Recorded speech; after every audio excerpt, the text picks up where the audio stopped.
Buen clásico, ¿eh? De GIT, Aire de Todos. Canción que fue parte además del setlist de esta banda en el Festival de Viña del 87. Recordarás ahí a lo mejor la presentación, ¿no? Yo, bueno, la tuve que ver por YouTube. Pero maravillosa presentación del año 87 de la banda GIT. Quienes nos están viendo en el 50.2, también en el diariosach.cl y en la aplicación, ya pueden ver que estamos junto a una de las panelistas que conforma este panel de nuevas voces, que precisamente es una de las nuevas voces de este panel. Valeria, ¿cómo estás? Bienvenida. Bien, súper bien acá. Las lluvias, vengo de Viña tempranito para llegar acá y la entrada de Santiago estaba tapada ya con taco un poco por las lluvias, así que acá enfrentando el mal pronóstico de tiempo. Así nomás. Valeria Cárcamo Vidal, ex candidata constituyente, militante del Frente Amplio además. En Instagram te pueden seguir como @Valeria Cárcamo Vidal, ¿cierto? Ahí siempre estás publicando, todas tus opiniones, tus puntos de vista, pensamientos y demás contenidos, ¿no? Y también fotos de mi perrita, de mi cachorrita. Que es parte de lo más importante, sí, digamos. Y que se llama señora ministra. Por si... Una cachorrita adoptamos de la calle. Así muy que bien. Sí, está muy raro. Como siempre, el llamado a adoptar y no comprar. Exactamente. Valeria, estamos también a la espera de Jorge Acosta, director del programa de salud y bioética, que, como decías tú, ya hay tacos por todas partes en Santiago, producto de la lluvia, y Jorge está metido en uno de ellos, así que le mandamos un abrazo. Sabemos que nos está escuchando también Jorge Acosta. Vamos a comenzar con el tema número 1, el tema propuesto para el día de hoy, y es que pasó el día lunes que el gobierno y el Congreso acordaron priorizar 32 proyectos sobre seguridad, y esto es bien relevante porque son dos poderes del Estado, ¿sí? El poder ejecutivo y el poder legislativo. Recordemos que el Estado está compuesto además por el poder también judicial. En este caso están estos poderes del Estado, ejecutivo y legislativo, que concordaron priorizar esta agenda de 32 proyectos de ley. La reunión fue con las mesas del Senado, por supuesto, la Cámara de Diputadas y Diputados en el Palacio de la Moneda.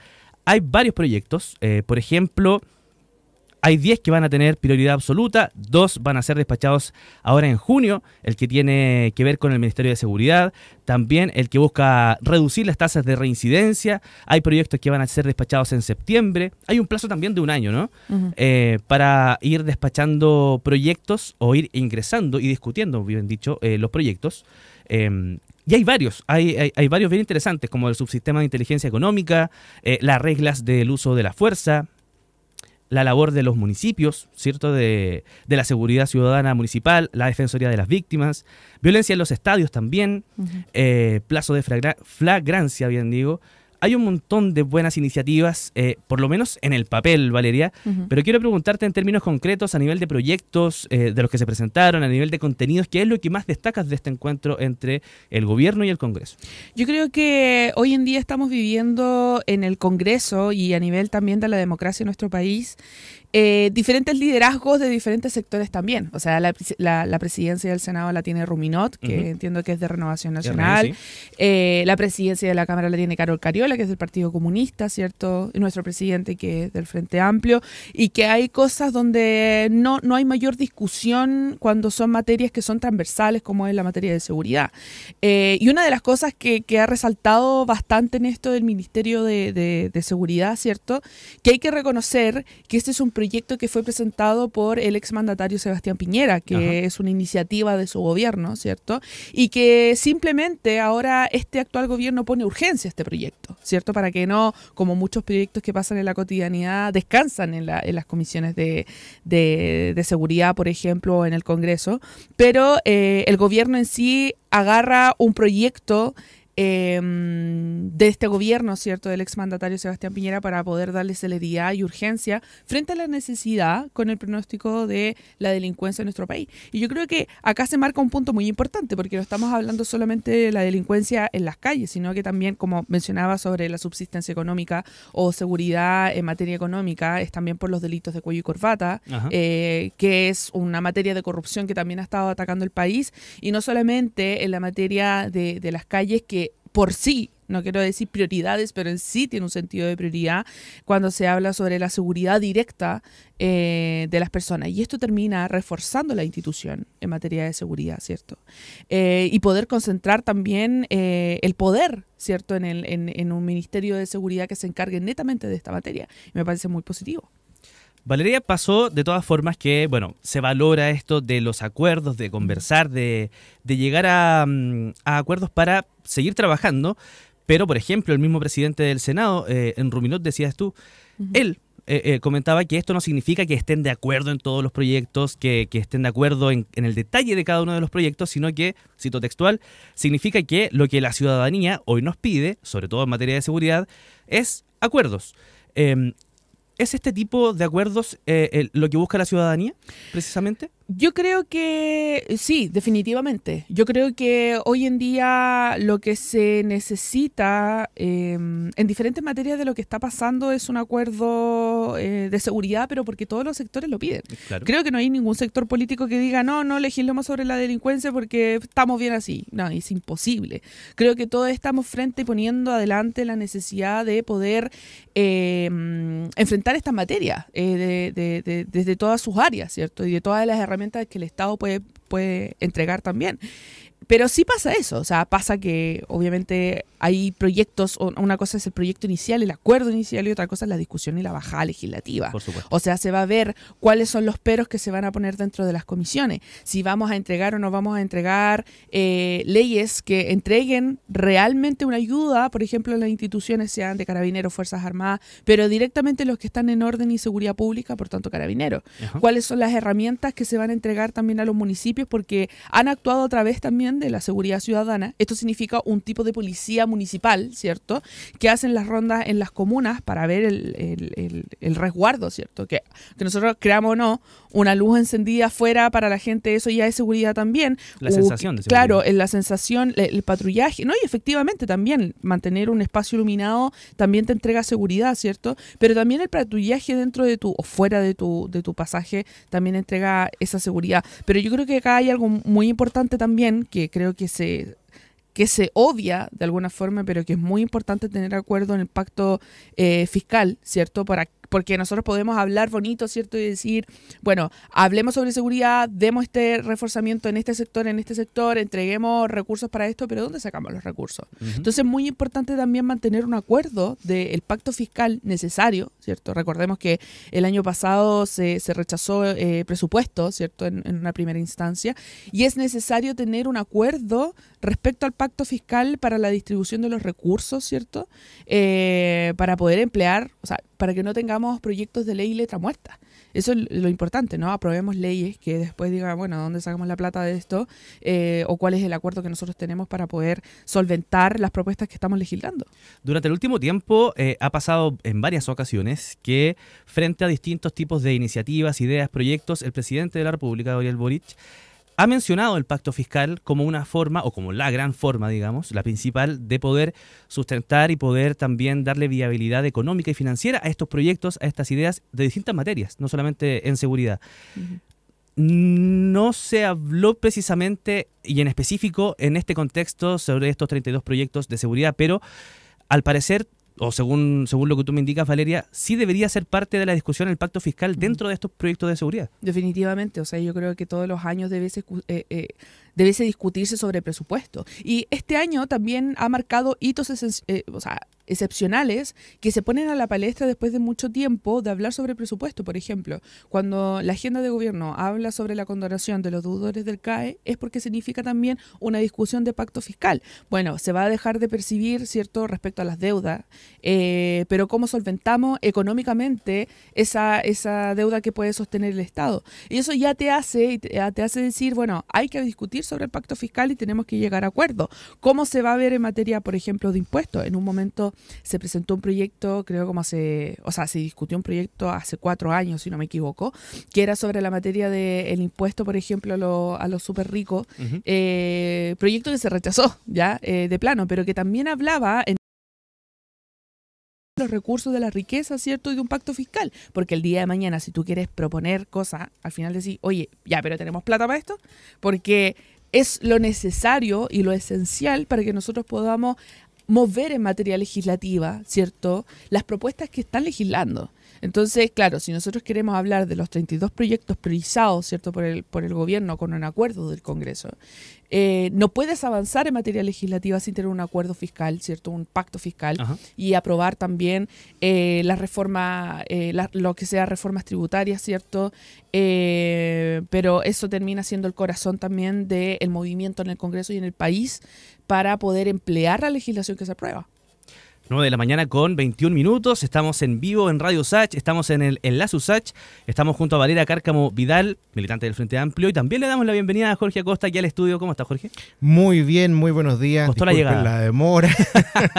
Como decía Valeria hace unos minutitos, Santiago se transforma con un poquito de agua. Sí. Caen un par de gotas difícil. Y aquí colapsa todo. Sí, muy difícil. Habitualmente en un trayecto que me demoro 30 minutos, 25 minutos, hoy día más de una hora en poder llegar hasta acá. Así que bueno, lamentable, pero aquí estamos. De todas formas, le quiero dar las gracias a ambos, Valeria, Jorge, por estar acá en este día de lluvia, en este día de tacos, de retrasos de todo tipo, para conversar sobre estos temas que tanto importan. Estábamos conversando, de hecho, Jorge, sobre este acuerdo entre el gobierno y el Congreso del pasado lunes 20, de este lunes, a principio de semana, sobre 32 proyectos de seguridad. Conversábamos sobre lo más destacable de este encuentro. Te quería preguntar sobre lo mismo, sobre el contenido del acuerdo, de la conversación. ¿Qué es lo que valoras tú entre este acuerdo entre poderes del Estado, el poder legislativo y el ejecutivo? Bueno, en primer lugar quisiera decir que esto, entre otras cosas,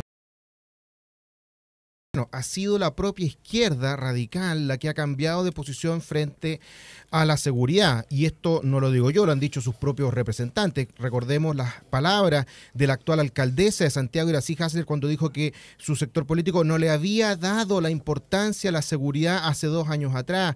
La diputada Maite Orsini dijo que era imposible prever hace 2 años atrás que el tema de seguridad se iba a tomar la agenda. El alcalde de Maipú, Tomás Bodanovich, incluso llegó a decir que se necesitaban los militares en la calle para hacer frente a la crisis de seguridad. Y resulta que el hecho de llegar al gobierno como que le quitó el velo ideológico de la izquierda y permitió que pudieran darse cuenta de que una de las prioridades más importantes de los chilenos es el tema de seguridad, porque lo sufren a diario. Hoy día escuchaba en la mañana de una familia que recibió, ¿cierto?, un violento asalto en su propia casa con amenazas de muerte. Otra persona que tuvo que escapar de un servicentro cuando le iban a robar el auto, atropellando a uno de los delincuentes. La inseguridad es un drama brutal que viven a diario los chilenos, y es bueno que el gobierno ahora se esté dando cuenta de lo importante que es. Ahora, otra cosa fundamental es, bueno, apretar donde corresponde y resolver los problemas que son verdaderamente un nudo, porque iniciativas absolutamente esenciales, como por ejemplo penalizar el ingreso ilegal al país, fue de las primeras cosas que el gobierno levantó un poco las alarmas y dijo, mira, eso lo vamos a ver, no lo pongamos prioritario, démosle un tratamiento especial. O sea, cuando tiene que resolver los que son verdaderamente nudos de botella para poder enfrentar la inseguridad, nuevamente el gobierno recula. La crítica artificial que se dio en torno, por ejemplo, al tema de los tribunales militares. El presidente de la República sostuvo que en su gobierno no se iban a restablecer los tribunales militares, como haciendo creer que esto era una discusión sobre la dictadura, sobre Pinochet, sobre los ajusticiamientos, digamos, de los tribunales militares, cuando nada tiene que ver con eso.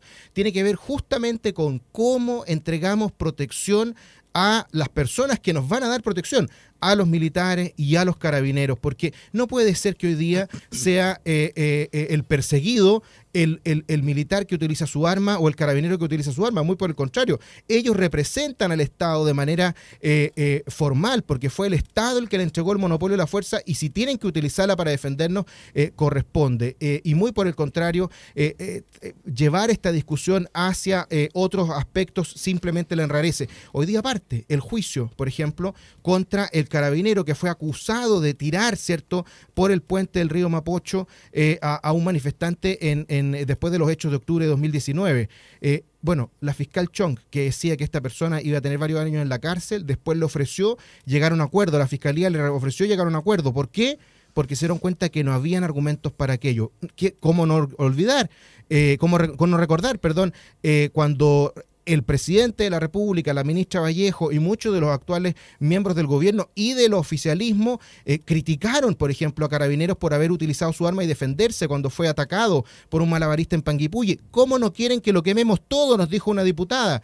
Y resulta que después se demostró que fue en legítima defensa. Por lo tanto, este cambio también que ha tenido la izquierda muestra que ahora podemos tener lo que siempre dicen ellos orgullosos. Tenemos el más alto presupuesto en la historia de Carabineros. Bueno, ¿por qué? Porque ahora no tienen los votos en contra de una oposición que hoy día es oficialismo, pero que en años anteriores le negaba la sal y el agua a Carabineros y le daba presupuesto de 1.000 pesos. Estamos hablando también de los acuerdos, estamos hablando del valor que tienen los acuerdos, no solamente de los poderes del Estado, como decíamos, el legislativo con el Congreso, el ejecutivo con el gobierno, en relación, por supuesto, a estas 32 ideas o proyectos de ley sobre seguridad. Quiero también hablar sobre el valor de los acuerdos de los sectores políticos. Tú comentabas, por ejemplo, los cambios en las posturas de algunos alcaldes, alcaldesas y de otras personalidades también de la política. Quiero preguntar si es que, en relación a esto, ¿va a tener algún papel la época o el clima electoral que se nos avecina, Valeria? Yo creo, sí, a ver, para aclarar algunas cosas, yo creo que a ver, viendo el tema de la materia de seguridad, hoy en día, y yo siempre he sido de una política y siempre he sido una ideología de izquierda, ¿cierto?, del Frente Amplio, y eso no me impide avanzar en materia legislativa que viene a un bien común, ¿cierto?, que es nacional.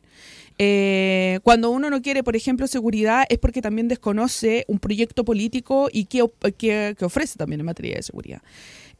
Incluso sería como un poco extraño que hablemos un poco de esta revolución, ¿cierto?, izquierda que está gobernando hoy en día, cuando hasta el año pasado se han aprobado 210 proyectos de leyes dentro de este Congreso, hablando de que un gobierno que pone urgencia, uno de los gobiernos que tiene más proyectos aprobados, por tanto puede llegar a consenso a través del ISALDE, ¿cierto?, de las secretarías dentro del Congreso, para acuerdos que son transversales, y pueden lograr eso, ¿cierto?, en el proyecto legislativo que tiene hoy en día el Congreso, o sea, el gobierno. Y hasta el día de hoy tiene 55 proyectos en materia de seguridad que son aprobados, que también es el histórico que se ha aprobado dentro de materia de gobierno en democracia, ¿ya? Entonces, claro, nosotros podemos decir, el diputado Boric tuvo un pasado, pero del dicho al hecho, hace el trabajo y pone prioridad cuando tiene que hacer la agenda. Por tanto, el día de mañana, cuando pase otro gobierno, no podemos decir, bueno, se la dio de revolucionario. No, estabilizó el país en materia de seguridad, llegó a acuerdos con el Congreso, que hay un ministerio específico de llegar a acuerdos en el Congreso con el Ejecutivo, y se lleva a cabo, entonces se responde a la ciudadanía con proyectos ya realizados.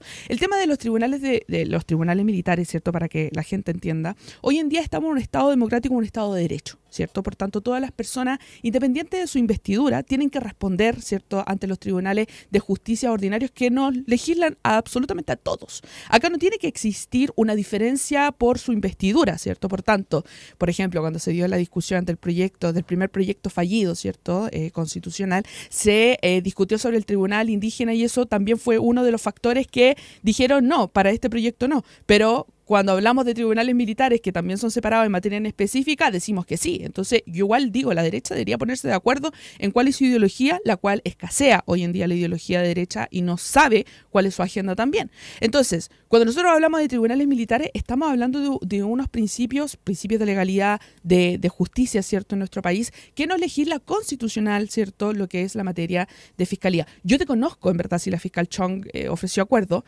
Ahora, el ofrecer acuerdos con las personas que están imputadas, ¿cierto?, es un proceso también judicial de garantía para los imputados. Está en materia legislativa, eso es ley desde hace mucho tiempo, ¿ya? Desde el día 1 que existen los tribunales de justicia ordinarios en nuestro país. Entonces, esas instancias tienen que existir porque es una garantía para los imputados. Ahora, la fiscal Chong no se manda sola, ¿cierto? Es una representante del Ministerio Público y tiene un jefe que es Valencia. Y Valencia también genera, ¿cierto?, estas direcciones que tiene que tomar el Ministerio Público en su calidad de representación, garantizando, ¿cierto?, lo constitucional. Entonces, ¿qué tanto temor hay por parte de una investidura, ¿cierto?, como Carabineros, como Fuerzas Armadas, como un presidente de la República, como un cura, ¿cierto?, que no tenga tribunales especiales, sino que se basen a la legislación cotidiana, ¿cierto?, donde se desenvuelven. Eso por un acuerdo.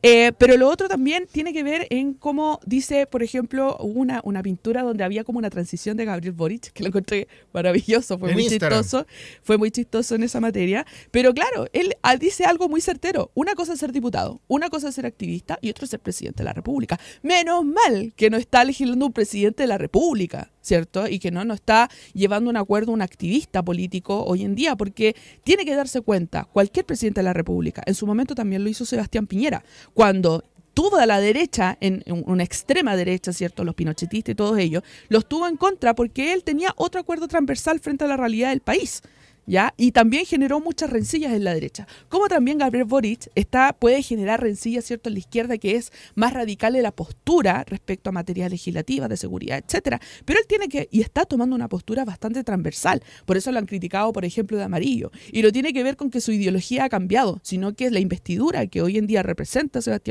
que representa Gabriel Boric Font, es una presidencia de la República. Por tanto, él ve cotidianamente la legislación. Él ve cotidianamente qué es lo que se discute en las comisiones. Y lo único que tiene, que a mi parecer, porque una cosa de los acuerdos que tiene que hacer el ISALDE, ¿cierto?, dentro de su ministerio y sus funciones, pero otra cosa es prevenir que en las comisiones donde se discuten los proyectos de ley que entrega con urgencia el Poder Ejecutivo, no se entreguen herramientas que al final no vas a poder ejecutar. Hay proyectos que se han aprobado que no los puedes utilizar porque siguen siendo casi igual que otros proyectos de ley que ya se aprobaron. Y la idea es avanzar en otras materias, pero siempre, y acá está una ideología de izquierda, siempre garantista, siempre garantía de tus derechos, ¿cierto? Siempre garantía de que a ti se te va a cumplir todo el proceso legislativo, a ti se te va a comprometer con todo el proceso, ¿cierto?, judicial también. Y esa es la prioridad que ha tenido el gobierno, sin una materia, ¿cierto?, de como privilegio a otra persona porque tiene una investidura o porque tiene recursos, ¿cierto? Sino que decir a todos por igual. Eso es igualdad, ¿cierto? Y eso es una ideología, y ese es un principio dentro de una ideología, y eso es lo que se está plasmando. Pero cuando uno es presidente, que también le pasó a Sebastián Piñera, ¿cierto? Y que también le pasó a Michelle Bachelet, porque recordemos que Michelle Bachelet en un principio estaba en contra del matrimonio igualitario y terminó presentando el proyecto, ¿cierto? Y Sebastián Piñera también se sumó a eso, ¿cierto?, de matrimonio igualitario, porque vieron la realidad país. Entonces creo que ninguno de los que estamos acá en el panel vamos a saber lo que significa ser presidente de la República, pero sí sabemos lo que es ser activismo. Y cuando te pones la venda presidencial y tienes que representar absolutamente a todos, porque no eres presidente del activismo, eres un presidente de toda la representación chilena, y a quienes tampoco le importa la política, le da lo mismo, ¿cierto?, que en la cotidianidad, la prioridad obviamente tiene que ser de otra forma. No vamos a terminar teniendo un presidente absurdo como Milei, por ejemplo, que presenta un libro que después va a cantar porque no le interesa el 55% de pobreza en su país, porque es activista. Estamos hablando de una investidura en presidente de la República. Y eso tiene que cambiar absolutamente, y qué bueno cuando se asume ese liderazgo. Pero la convicción y el principio del presidente, yo veo que no ha cambiado en lo absoluto. El tema, como siempre, da para mucho, tema político, tema de seguridad además. Pero antes de irnos a la canción, compañero, quiero, Jorge, también darte la oportunidad de comentar sobre el tema de la época electoral, si es que tiene algún tipo de interferencia, digamos, en esta agenda de seguridad. Mira, a mí me interesan varias cosas que dijo Valeria, pero hay una que me llama especialmente la atención cuando dice un presidente que no le interesa su país porque se va a cantar y presentar un libro. Alguien podría pensar que no le interesa a su país un presidente que hace teletrabajo. Un día que todos los chilenos van a trabajar, él hace teletrabajo y no se hace cargo, por ejemplo, de la grave situación que han vivido todavía muchos de los damnificados de los incendios en Valparaíso, en Viña del Mar, en Quilpué, que todavía no tienen una solución habitacional como corresponde, o las 82.000 personas que todavía están en una lista de espera en el GES, siendo que el propio Estado que se comprometió a entregarles una solución no se la está dando. Pero en el tema de seguridad en concreto, bueno, aquí efectivamente Valeria marca una diferencia que yo creo que es trascendental entre la ideología de la izquierda y la ideología de la derecha, que es la pregunta de quién tiene que estar, de parte de quién tiene que estar el gobierno, de parte de quién tiene que estar el Estado, de parte de quién tiene que estar la justicia. La justicia tiene que estar del lado de las víctimas, no de los victimarios. Entonces cuando se dice, mira, esto hay que ser siempre garantista, bueno, es que cuando tú resulta que siempre pones la carga de la prueba sobre la víctima y no, digamos, sobre el victimario, lo que estás haciendo en este contexto es que tienes los resultados que tienes hoy día. Lamentablemente las personas se sienten absolutamente abandonadas por el Estado, porque uno puede llenarse la boca hablando de derechos sociales, de aumentar el tamaño del Estado, de que el Estado va a resolver todos los problemas, pero cuando vemos la embarrada que está en salud, cuando vemos el desastre que está en educación, con cientos de niños que todavía no tienen matrícula, cuando vemos el abandono brutal que hay en el tema de vivienda, incluso que no son ni siquiera capaces de resolver las viviendas de emergencia, como lo decía anteriormente, y en cada una de las áreas vemos que hay un desastre de una mala administración del Estado, porque no saben administrar, pero además tienen malas ideas. Bueno, lo peor aún es que no se puede conseguir nada de eso si además no se conserva lo más importante, lo fundamental que debería ser el rol del Estado, que es entregarle seguridad y paz a los ciudadanos, porque no son cualquier persona las que nos están defendiendo en la calle, son carabineros que están empoderados por el Estado para utilizar la fuerza. En la Araucanía son militares que están empoderados para utilizar la fuerza, y cuando no los apoyamos como corresponde, vemos que hay algunos que se creen dueños del territorio, dueños del Estado, no solamente en las poblaciones que están tomadas por el narco, sino como lo vimos también en el sur, cuando asesinaron cruelmente a 3 carabineros, incluso después los incendiaron en su propia patrulla. Por lo tanto, la situación de inseguridad es brutal, y lo que hay que hacer es tomar todas las medidas que se necesiten para avanzar en aquello. Y por ejemplo, si hay un carabinero y si hay un militar que tiene que usar su arma porque está en una situación que lo amerita, o porque ha sido una orden que ha recibido de un superior, que no lo castiguemos como se ha hecho en tantos casos abandonándolo, porque se le quita el cargo, se le quita la pensión para él y para su familia, se le quita la protección, tiene que pagar su abogado. Entonces, ¿qué interés va a querer tener ese ciudadano que también es chileno y que además nos está defendiendo de utilizar su arma cuando corresponde? Y con esto termino. No olvidemos el caso de un carabinero que tuvo que utilizar su arma de servicio y dispararle en el pie a una persona que creo que era en el monte, lo estaba atacando con un bloque de concreto, y tuvo que salir la ministra del Interior y el presidente a decir que lo respaldaban. Pero ¿en qué país normal, cuando vemos todos una situación absolutamente evidente en que se está utilizando de manera racional la fuerza, tiene que salir el presidente a respaldarlo? ¿Por qué? Bueno, porque estaba un cuestionamiento. Si no olvidemos que pasamos del perro matapaco a ser un perro contra los delincuentes. Ese cambio radical es difícil de explicar y es difícil de creer. Jorge Acosta, Valeria Cárcamo, les quiero dar las gracias por esta discusión acerca de seguridad. 9 de la mañana, 41 minutos. Aquí estamos en el Enlace USACH. Estamos con el panel de actualidad junto a Jorge Acosta, junto a Valeria Cárcamo. Les damos las gracias por estar esta mañana fría, esta mañana de lluvia, además, aquí en Santiago. Ya conversábamos de la agenda de seguridad con este acuerdo entre el Congreso y el Gobierno. Pero ahora me gustaría que conversáramos sobre algo que adelantábamos antes de escuchar el tema musical, y es el CAE. ¿Qué pasa con el crédito del aval, con aval, bien digo, del Estado? Pasa que el ministro de Hacienda, en representación por supuesto del Gobierno, aseguró que en septiembre van a entregar una propuesta sobre el tema, sobre la condonación del CAE, que además es una de las promesas de gobierno del presidente Boric. Hay críticas de parte del Partido Socialista, más específicamente de la presidenta Paulina Bodanovich. Hay respuesta del Partido Comunista y del Frente Amplio. Quiero partir preguntándoles, antes de meternos en la discusión sobre el CAE, quiero preguntarles qué consecuencias trae este tipo de declaraciones cruzadas, sobre todo considerando que son de parte del oficialismo, Jorge. A mí me gustaría leer una frase.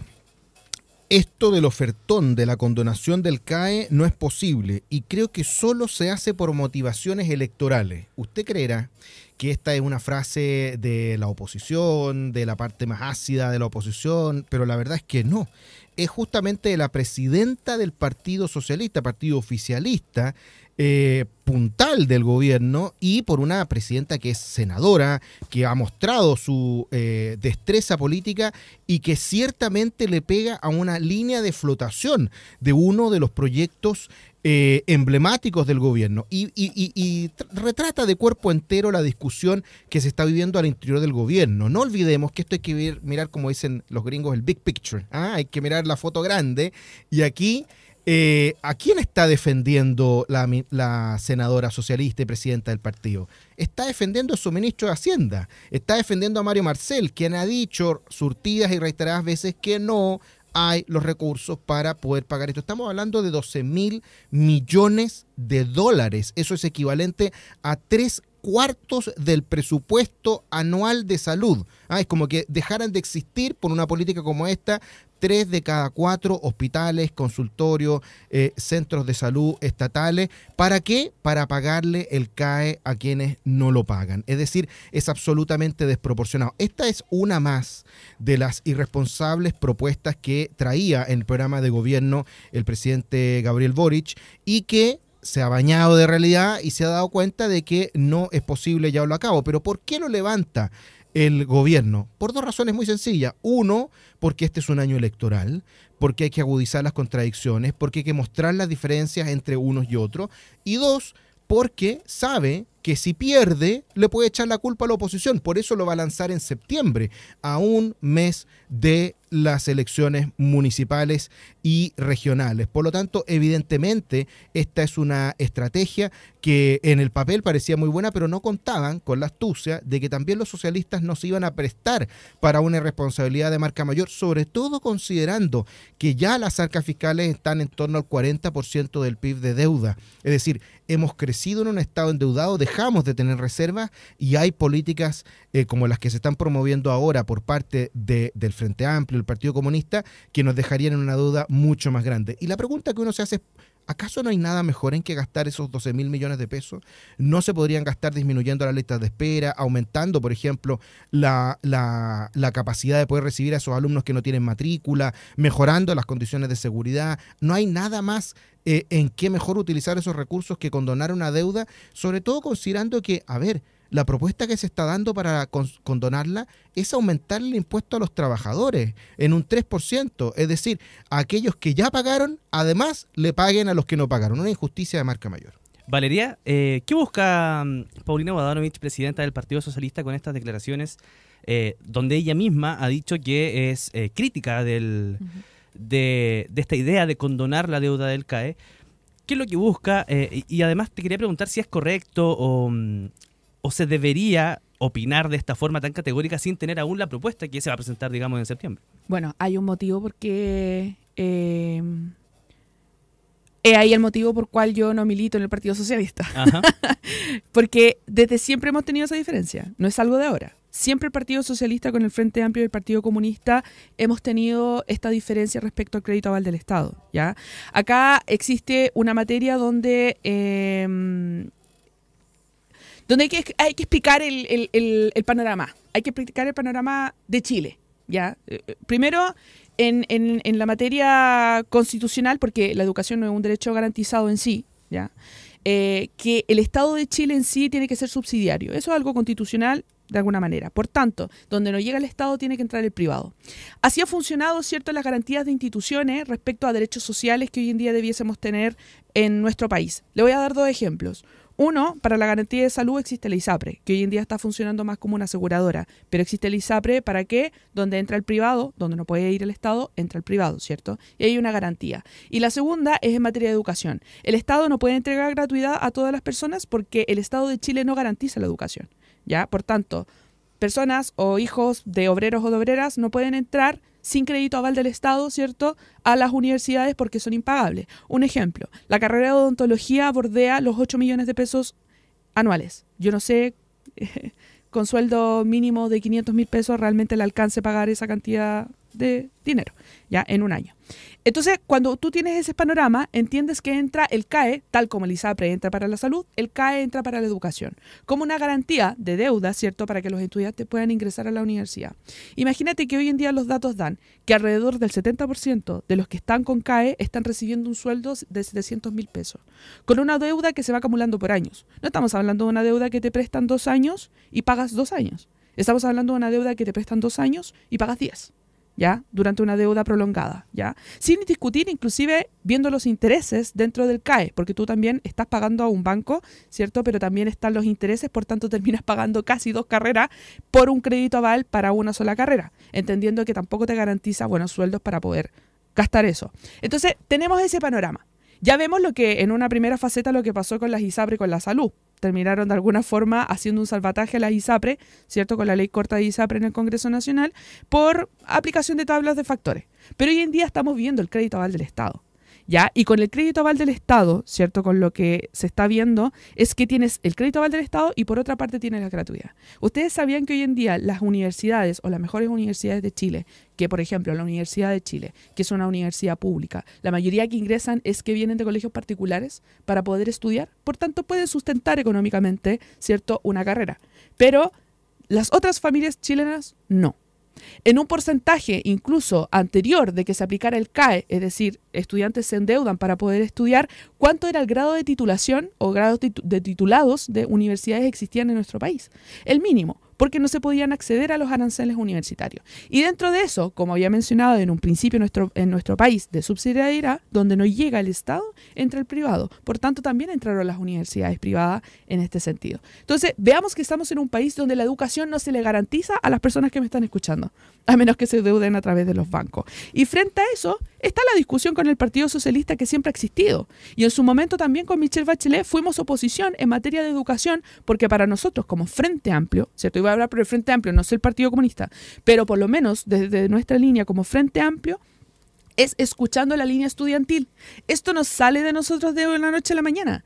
Recordemos que hay movimientos estudiantiles donde incluso el mismo presidente, en una primera instancia, el 2011, ¿cierto?, participó de los movimientos estudiantiles, que fueron nacionales. Y yo creo que hacer como la oposición y simplemente no escuchar la demanda que están haciendo los estudiantes es caer bajo el mismo paradigma que estaba diciendo anteriormente, un presidente que sea activista y no escuchar al otro sector. Entonces, se tiene que escuchar a este sector estudiantil, que han sido partícipes de las discusiones legislativas. ¿Y qué dicen? No nos alcanza para pagar. No tenemos trabajo, por ejemplo. O no nos alcanza el sueldo para poder pagar las deudas del CAE, entendiendo que hoy en día tenemos incluso arriendos, por ejemplo, de 350.000 pesos. Y al que gana 700.000 pesos le estás diciendo que mensualmente también pague una cuota por 40, 30 años. Esa es la realidad. Y ojo, si bien el nombre dice aval del Estado, el aval en sí no es el Estado profundamente. ¿Ya? Es como lo que pasa con las herencias y llega de alguna forma al fisco. Hay otras personas que son avales antes de llegar al Estado. Por ejemplo, los padres. Si es que los padres, tu padre por ejemplo o el mío, tienen una casa bajo su nombre, cuando tú vas a firmar el CAE, tú no firmas solo. Tú firmas con tu aval directo, que es un familiar, o que te garantiza solventar, ¿cierto?, la deuda. Por tanto, cuando se firma el CAE, y lo digo como estudiante que estudió con el CAE, ¿cierto? Cuando yo fui a firmar, firmé con mi papá. Entonces, ¿qué pasa cuando yo no pago una cuota? Se activa la demanda ejecutiva que está dentro de las cláusulas del CAE que la pueden ejercer los bancos hoy en día en Chile. ¿Y qué significa? Que también lo hemos visto en los procesos judiciales porque hemos visto demandas que se hacen contra los deudores. Notifican al papá, porque le van a hacer una demanda ejecutiva para poder retener, por ejemplo, las casas, porque se hipoteca de alguna forma, pero con el crédito aval es otra figura legislativa, ¿cierto?, o jurídica, y se hipoteca prácticamente para que puedan estudiar. ¿Y qué pasa con esa demanda? Buscan que se disuelva la deuda. Por tanto, ponen cosas a remate, y esa es la realidad. Esas son las demandas que se han presentado frente al Estado. Entonces, cuando uno dice, ¿es el Estado el que va a solventar? Esperemos un poquito. Porque según lo que uno firma, porque esto no es, se los vamos a dar a todos, no. Cuando uno firma con tu familiar, madre o padre, que tengan propiedad o que tengan bienes para poder solventar la deuda, ¿cierto?, esa demanda pasa por muchas cosas antes de que el Estado sea el que caiga con la deuda directamente, ¿ya? Y hay demandas ejecutivas hoy en día en el país y eso fue el motivo por lo cual muchos estudiantes salieron. Dijeron, oye, estamos perdiendo todo porque yo quise estudiar. Entonces, claro, la línea y el corazón del Frente Amplio, en base a su ideología, es que la educación en Chile tiene que ser un derecho, una garantía. Que todos los estudiantes o todos quienes quieran estudiar, ojo, porque no es solamente a jóvenes, hay personas adultas que también quieren estudiar y llegan a un punto en que terminan sus carreras después de los 50 años, pero que se les garantice, que el Estado de Chile les garantice. Como no es un derecho garantizado por parte del Estado de Chile, entra el privado. Y ahí se endeuda la gente. Entonces, yo le dejo esa pregunta mejor. Antes de preguntar qué pasa con los que ya pagaron o qué pasa con la Paulina Bodanovich, que la senadora piensa esto. ¿Qué le decimos al chiquillo que quiere estudiar o la chiquilla que quiere estudiar odontología y sale 7 millones anuales y no puede pagarlo sin CAE? ¿Qué le decimos a esa familia? ¿Qué le decimos a esa chiquilla? No podía estudiar. no podía estudiar, porque si no podéis pagar, no puedes titularte, no puedes ser profesional. Esa es la respuesta que le estamos dando. Pero todos, y que no se mantenga así como algo que sí o sí se va a hacer. Lo ideal es que nadie estudiase con CAE y que pudiese pagar directamente a la universidad. Ese es el ideal, pero no es la realidad. Por tanto, yo no estoy dispuesta a decirle a los estudiantes o a la familia de quienes quieren estudiar que no pueden entrar a la universidad sin endeudarse. Yo creo que algún día Chile debiese ser y decir, ¿sabe qué? Usted está en el Estado de Chile, como pasa en otros países, ¿cierto? Y queremos garantizarle que usted pueda ser profesional y que no tenga que endeudarse toda la vida para eso, pero que pueda ejercer, ¿cierto?, como profesional y titularse en una buena universidad, que hoy en día todas las universidades en Chile son buenas, una base educativa, pero que no tengan que endeudarse. Ese es el mensaje que tiene el Frente Amplio. Eso es lo que nos movió. Yo fui activista estudiantil también. Y eso es lo que nos movió. Pero nosotros nos movíamos también porque el arancel era 400 lucas, para estudiar Derecho. Mi papá no tenía esa plata. Nadie lo tiene.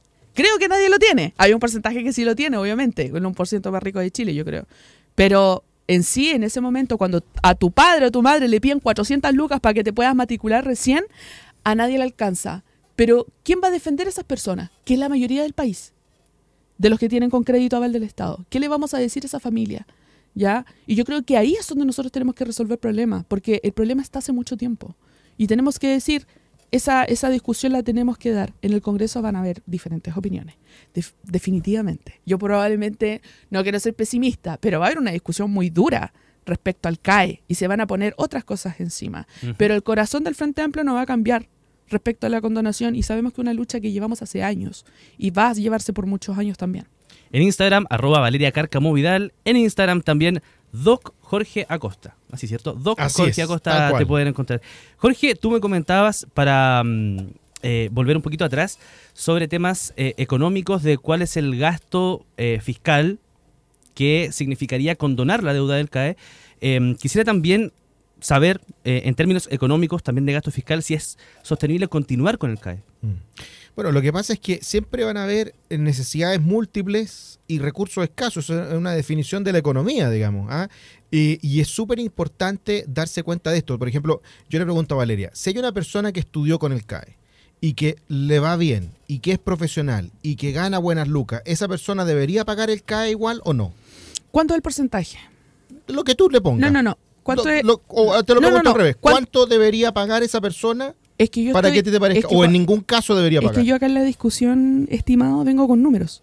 Ya, es que vengo con números. Mira, y vengo con realidades. Es que por eso te digo, lo que pasa es que aquí hay una visión ideológica de nuevo de fondo. No hay visión ideológica. Sí, incluso di números. Porque si no me respondes, ¿qué significa? A ver, por ejemplo, si hay una persona que estudia odontología, como el caso que tú diste, y que gana una buena cantidad de plata, ¿ah? Una buena cantidad de plata. Los odontólogos ganan. Supongamos, ponle el monto que quieras. No, lo que tú consideres bueno, me da lo mismo. ¿Esa persona podría estar en condiciones de pagar el CAE? Pero, por ejemplo, yo creo que sí. Odontólogos es una carrera que sí tiene buenos ingresos económicos. Entonces, ¿por qué esa persona que tiene buenos ingresos económicos no puede pagar? Yo te pregunto. Ahora, de nuevo, tú dijiste, si la persona tiene mal sueldo, bueno, el CAE es contingente al ingreso. Oye, que la persona no pague toda la vida, el CAE se acaba después de cierta cantidad de años pagando. Pero necesito que pongas números sobre la mesa, porque no estamos acá para resolver tus fantasías ideológicas. Es que no es fantasía, de decir, Valeria, oye, tengo una persona Valeria, que se hizo millonario. ¿Cómo? Es que tú me plazaste, ¿sí? y no me has dejado responder, Entonces quiero responder. Mira, es que estuviste me das el espacio para y se está acabando el programa. Entonces, si te doy espacio no voy a alcanzar a decir nada. Pero mira, para que pueda moderar un poco el tema. Valeria, me hizo una pregunta. Me hizo una pregunta, pero que no quiere responder. No, que quiero responder. ¿Puedo responderla ahora? En un minuto ¿Puedo responderla? Por supuesto. Listo, porque, ojo, para poder continuar con la di toda discusión, pero él me invitó a su intervención. Bueno, quito la invitación para poder terminar, pero si no se nos va a ir el programa. Mi posición es, con respecto al tema del CAE, lo que estamos viendo es que la izquierda, que hoy día no lo quiere decir con claridad, solo pero lo he dicho siempre, me hizo una pregunta y me quitó la pregunta. En la gratuidad absoluta y completa, incluso para los más ricos. Eso a mí me parece injusto. Porque cuando se idealiza el cómo funciona el Estado, y Valeria dedicó varios minutos a decir que entran los privados y que no entra el Estado y que debería ser un derecho, hoy día con lo que se supone que debería hacer el Estado en educación no lo está haciendo. Por ejemplo, la matrícula para los niños que todavía no lo tienen, estamos a ¿cuánto? 22 de mayo y hay niños que todavía no tienen matrícula. Pero hablemos del Entonces, CAE. ¿por qué idealizamos? Hablemos del CAE. Claro, hablemos del CAE y Ya, callemos pues. a los niños que no salen No, a no, no. marchar, que no votan por Hablemos el del Frente CAE. Amplio. No hablemos de los 2,7 millones de chilenos que están en una lista de espera de en La las pregunta es del instituciones CAE, pues, estatales. estimado.